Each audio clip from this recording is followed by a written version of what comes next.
कमिब पुणी राति तापमात्रा रविवार राति तापमात्रा कमिबाकू थिबा बेले अनेक स्थान रे राति तापमात्रा 2 रु 3 डिग्री जाए बढ़िबार संभावना रहिछि। हेले मंगलवार जाए राज्यर किछि स्थान रे कां भां वर्षा होई पारे बोली पूर्वानुमान होइछि। तेबे आंचलिक पाणीपाग विज्ञान केन्द्र वैज्ञानिक उमाशंकर दास कहिछंती गत 2 दिन राज्य राति तापमात्रा सामान्य कमी थिला।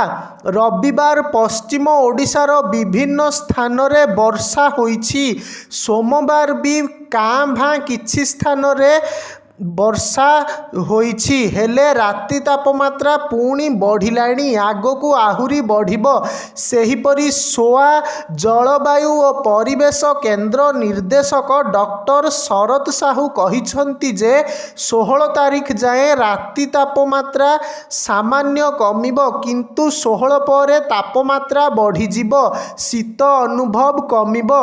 मंगलवार केन्दुझर, मयूरभंज, बालेश्वर, भद्रक, जाजपुर, ढेंकानाल और अनुगुल रे हालुका वर्षा संभावना अच्छी। सूचना योग्य जे रविवार केन्दुझर रे राति तापमात्रा सबुठु कम 12.4 डिग्री थिला।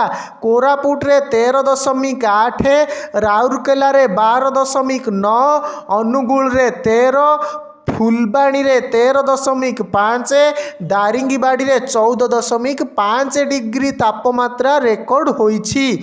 सेही भली दिन समय रे मालकानगिरी रो तापमात्रा सर्वाधिक 34.5 डिग्री थिला।